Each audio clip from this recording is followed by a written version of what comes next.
Sir next ఏం చూపిస్తారు మాకు? మీ దగ్గర ఏమేమి దొరుకుతాయి అసలు అన్ని ఒకసారి? యాక్చువల్గా ఇంకొకటి అండి, మా దగ్గర ఇంటీరియర్ డిజైనర్స్ కి ఏదైతే ప్లేసెస్ హైలైట్ చేద్దాం అనుకుంటున్నారో ఆ ప్లేసెస్ లో మన టైల్స్ కూడా ఉంటుంది. ఓకే. సో ఇవి వచ్చేసరికి మనకి క్రాకరీ యూనిట్స్ దగ్గర, టీవీ బ్యాక్ సైడ్స్, లేకపోతే కిచెన్ డాడో టైల్స్ కానీ ఇలా డిఫరెంట్ సైజెస్ లో కూడా ఉంటాయి. ఓకే, చూస్తున్నారు కదా చాలా బ్యూటిఫుల్ గా ఉన్నాయి చూడటానికి.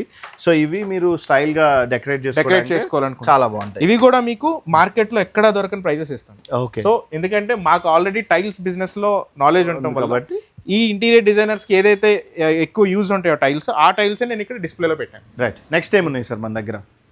ఏమేమి దొరుకుతాయో చెప్పండి సార్ వాళ్ళకి. మనకి ఇంటీరియర్కి సంబంధించిన ప్రతి ప్రోడక్ట్ దొరుకుతుందండి. Like tandem basket, kitchen, bathroom fittings అన్నీ కూడా దొరుకుతాయి.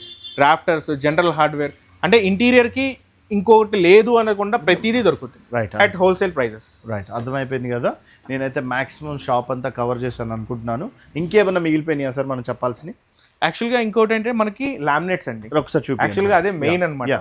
ఎందుకంటే మనకి లామినేట్స్కి ఫస్ట్ మనం చూడాల్సింది అక్రిలిక్. ఓకే. సో దీంట్లో చాలా 4 టైప్స్ ఉంటాయి. ఇది వచ్చేసరికి అక్రిలిక్. ఇవి సాలిడ్ కలర్స్, మెటాలిక్స్, తర్వాత మార్బుల్ సిరీస్, ఇలా గ్లిటరీ సిరీస్, ఇవన్నీ కూడా ఉంటాయి అన్నమాట. రైట్. సో దీనివల్ల ఏంటంటే మనకి లుక్ అనేది గ్లాస్ లుక్ ఉంటుంది.